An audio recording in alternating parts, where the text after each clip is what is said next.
मेरी बेटी ने मेला लूट लिया। रानिया के फिल्म आर पार में डेब्यू पर मोहम्मद राना का रद्द-ए-अमल। लाहौर में बोल न्यूज़ से गुफ्तगू में कहा, मेरी बेटी ने बेहतरीन किरदार निभाया। रानिया ने कहा कि वालिद से बहुत कुछ सीखा। जिस तरह इसने मेहनत की है और जिस तरह इसने रोल निभाया अपना, दैट वाज वेरी डिफ़िकल्ट। दो मेरे लिए भी डिफ़िकल्ट था, लेकिन मेरी तो माशाल्लाह 389 फिल्म्स हो चुकी हुई हैं।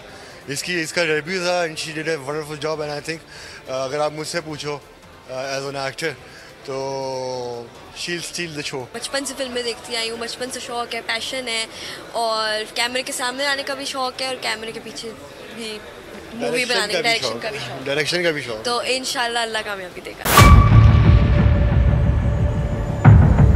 बड़ी ईद की खुशियों में बोल ने दिया अपने अवाम का साथ। पाकिस्तान को बदलें बोल के साथ। अवामी शिकायत पर बोल ने उठाई आवाज। उधर पेशावर में आलाइशों को ठिकाने लगाने के लिए WSSP का खुसूसी ऑपरेशन शुरू हो गया है, जिसमें 3259 एहलकारों समेत 683 गाड़ियां हिस्सा ले रही हैं। बोल की खबर पर इदारों ने भी कसली कमर, लिया एक्शन। लाहौर में मुख्तलिफ मकामात पर आलाइशें जो है वो हमें सड़कों पर दिखाई दे रही थी, लेकिन उसके बाद जो LWMC है उनका अमला जो है वो उसके बाद फील्ड में निकला और उसके बाद आलाइशों को हटाने का सिलसिला जो है वो शुरू कर दिया गया। क्योंकि बोल है पाकिस्तान का नंबर 1 न्यूज चैनल।